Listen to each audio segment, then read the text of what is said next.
when you look at Jaylen, are you telling him, like, just keep shooting it? If they're going to do that, just keep firing away? Yeah, I mean, we were really grateful for that. As we talked about, teams are going to guard us in different ways, and we just got to stay open-minded to what gives us the best chance to win. And there's a game plan, but then when the game starts, the game will tell us what we need to do. And so I just kept saying thank you and kept empowering Jaylen, and credit to his teammates for empowering him to just continue to play. It was 21-21 at the first timeout, I think, and at that point, like, it could get in your head a little bit that teams are guarding you like that. Was there a concerted effort from you guys to get him the ball after that, to keep feeding him? Yeah, I thought Al did a great job encouraging him, but really it just comes down to having gratitude for trying to expose us to do something different. And if we don't take the lesson in that, then we won't be able to apply it till later in the game. So we just kept getting really excited about it. It was a great opportunity for us to find a different way to play. And like I said, the guys encouraged Jaylen, and I thought Jaylen handled it great. And the even better part was didn't affect his defense. I thought he even picked up his defense, which is huge for us. So I thought Jaylen had a great game, and it started with that. Similar to that, Joe, they beat you guys the first time. They've played you tough in recent years. What do you kind of carry from that first game and the way they guarded you that allowed you guys to turn around to this degree in this game? The most important thing when you play those guys is the margins, and the emotion of the threes and the speed at which they play with is one thing, but it comes down to the margins and the transitions. And so tonight, the guys did a great job. At the end of the first half, we only had one turnover and they only had 2 offensive rebounds. And like we said about in game 1, we were up 17, and we didn't close the third quarter well. We didn't start the fourth quarter well, and it became a close game. And when you play against a team like that, close games are difficult. So controlling the margins is the most important.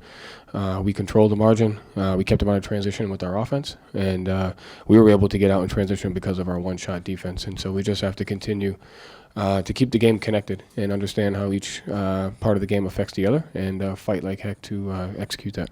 Yeah, what stood out about the attention to detail and really just the intensity you guys played with to be able to drive up the score to 50 like you guys did? What goes into building a lead that large?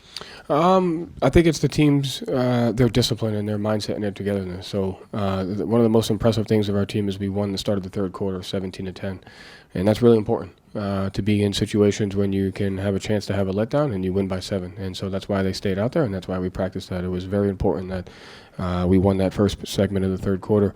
But it's just that. It's just continuing to stay disciplined, not taking bad shots, not turning the ball over, not quitting on plays and giving up rebounds, not getting back in transition. And I thought every player that went in the game tonight played with a high level of physicality and detail. Joe, what's changed in your view this year as compared to maybe previous years where this team seems to play with a lot of purpose? When the game's close, extend the lead, you kind of put the foot down on the throat, or if it's a game where there's lulls, it seems like you're able to fight through those and win games maybe you wouldn't in the past. Is there anything that's changed in your view in terms of how this team views these types of games? No, I just think it's the guys continuing to grow as players, as people. Year after year, you just learn different things. But I think it starts with them. It starts with the players in the locker room and the choice that they make to play at a high level. They do a good job holding each other accountable to the effort that we have to play with to win. Joe, all year you've emphasized this mindset of treat every game the same, look at what's in front of you, not what's behind you. You look at 2 teams in a row here. Mavericks are a playoff team. Warriors were 13-3 coming into this one. Does that, not change the perspective, but do you look at that and say, okay, this is a chance to not necessarily make a statement, but, this is a good team. Let's bring it especially more this game, and then after the game, after you get those results, does it do anything, or is it just all just the same level? We show up here, we play the game. It's the most important thing that we have to do is play the game, and when the game's over, nobody cares. Joe, you were, after that loss in San Francisco, you were excited. Yes. Yep. You were encouraged. Mm-hmm. What's it like when your plan comes to fruition the second time around, when everything works because you thought some positive things after that loss that obviously worked out well today? Well, I mean, I think it's you can't just. What I was excited about in that game against Golden State is a process towards building an identity. So we did it in multiple games up until that point. And so the correlation to what we did well during that game and this particular game, it's more about the habit and the identity that we built up until that point. And so I was very encouraged with the way we were able to attack them on the offensive end. I was encouraged with the way we played for, those 2.5 quarters. And it was a clear understanding, especially in a late game. I thought we did a great job guarding them and attacking them.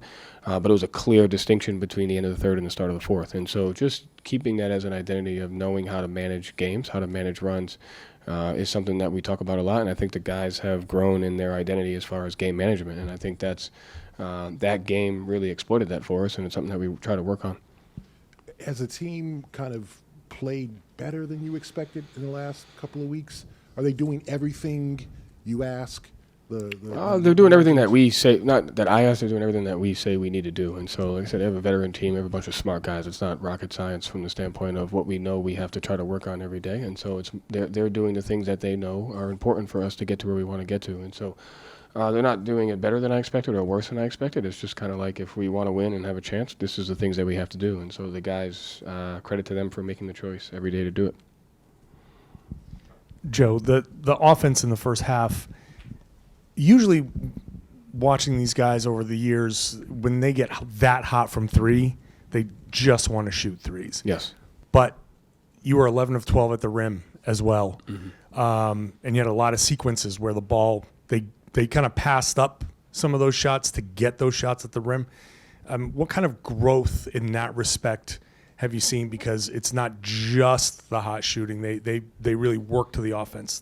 Yeah, I mean, I think that's the discipline and the stuff that we talk about, right? That's the stuff that you got to fight for in any game, whether you're up 5 or up 25. I don't think it matters. I think the conscious choice and the awareness to how important a single shot can have a positive or negative impact on the next 3 plays is something that the guys are really working at. And so I thought 2 of the bigger plays of that half was when obviously Jaylen and Jason had it going. Jaylen makes the kick out to Derek to end the half, and Jason shoots the jump pass to Derek, and he makes the 3 on the wing. And so the growth to be able to know I got it going, but there's a better shot available, and we make that shot and empower the guys around us.